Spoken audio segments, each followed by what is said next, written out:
식소리가 나면서 우리를 연주 중에 당황스럽게 만드는 경우가 있습니다. 내가 좋지 않을 때, 옛날에 JYP는 소리가 아름답다 이렇게 말씀을 하셨지만 우리는 아니에요.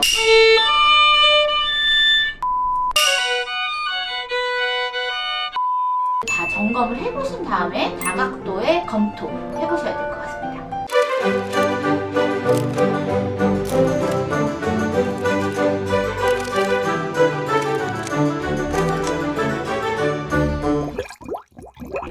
안녕하세요. 클래식 공방 다시 찾아왔습니다. 잘 지내셨죠? 오늘 레슨은 삑사리의 원인에 대해서 좀 검토해보는 시간을 가지려고 합니다. 첫 번째, 삑사리가 나는 경우, 이런 경우 많이 해보셨을 것 같아요. 연주하다가 많이 겪는 일이거든요. 이렇게 미에서 식소리 나는 거. 그거 쓸 때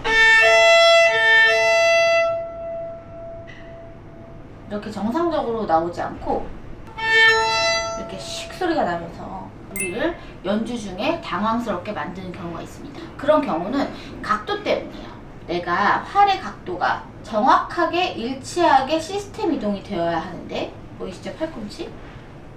정확하게 시스템 이동이 되어서 그대로 들어가야 하는데, 그렇지 못했을 경우, 들어가면서 이렇게 틀어졌을 경우 이렇게 당황스럽게 슉 소리가 나거나, 이렇게 바깥으로 빠져도, 각도가 이렇게 바깥으로 빠져도 슉 소리. 그러니까 연주 중 어느 때라도 있을 수 있죠. 내가 조금만 각도가 잘못 들어가거나 중간에 비틀린다면 이런 슉 소리 나는 삑사리를 경험하셨을 거고 하실 겁니다. 그래서 각도를 재정비해 보시는데요. 또 한 가지 또 살펴보셔야 될 점은 물건 타실 때도 있다는 뜻이에요. 이 물리적인 게 어쩔 수 없을 때가 있거든요. 어떤 경우냐면은 브릿지의 각도가 좋지 않을 때예요.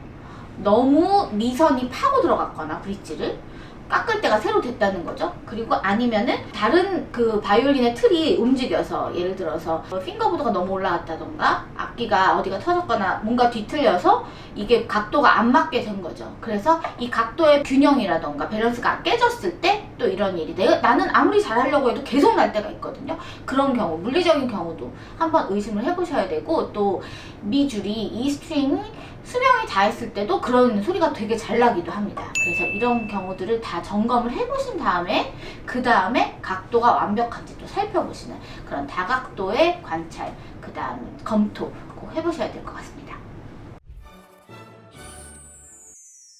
두 번째 삑사리에 대해서 말씀드릴게요.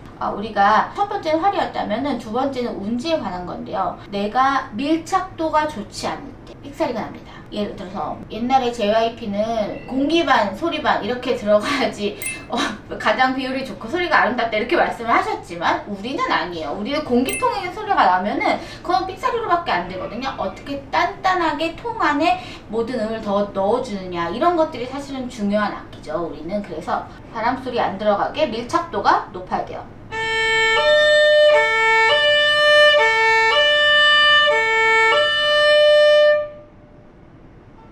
3번 손가락의 밀착도가 좋을 때 탄탄하게 그냥 일반적인 소리가 나게 되죠. 근데 조금만 덜 눌려서 그 밀착도가 좋지 않아서 사이가 벌어져서 공기가 막 슉슉 지나간다. 그러면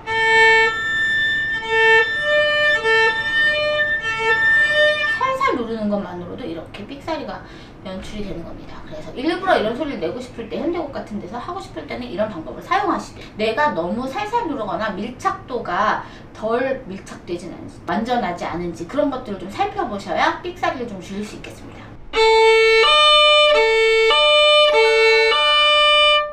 운지가 잘 됐을 때요.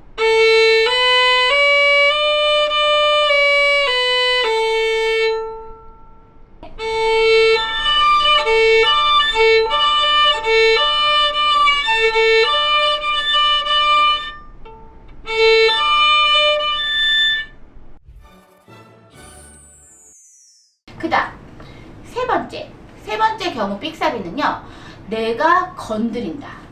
이것도 운지하고 상관이 있는 건데, 운지의 어떤 질이라기보다는 운용 방법이랑 좀 더 연관이 있을 거예요. 예를 들어서 어떤 화음을 하든지 간에 내가 양쪽 선을 다 이용해야 되잖아요. 이렇게. 그런데 내가 조금만 방향을 비틀거나 옆줄을 자연스러운 소리를 내가 보장하지 않고 각도를 신경 쓰지 않았을 때, 그러니까 손가락 방향을 신경 쓰지 않고 놔버리면 옆줄이 소리 나지 않고 이렇게 한쪽만 소리가 나면서 옆줄이 건드려지면서 이제 잡음이 탄생하게 되는데, 근데 그냥 완전한 잡음이라기보다는 살짝 닿았다 안 닿았다 이럴 때가 많기 때문에 삑사리라는 표현이 더 정확할 겁니다. 그래서 위치를 정확하게 선정했을 경우 소리가 제대로 나고요. 제대로 눌리지 않거나 옆줄 건드릴 경우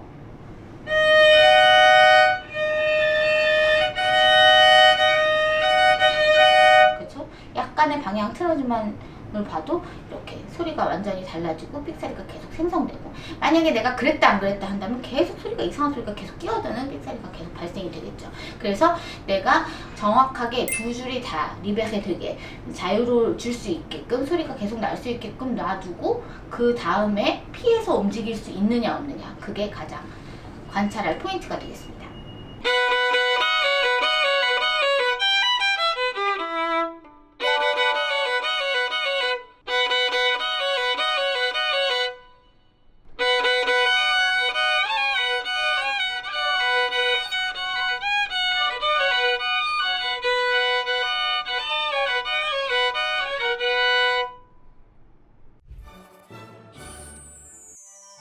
오늘 삑사리의 원인에 대해서 말씀드렸는데요. 이거 외에도 또 2탄이 있으니까요. 자꾸 찾아와 주시고 눌러주시고 좋아요도 꼭 부탁드릴게요. 그러면은 오늘도 찾아와 주셔서 감사드리고요. 악기생활 응원드리겠습니다. 정말 감사합니다.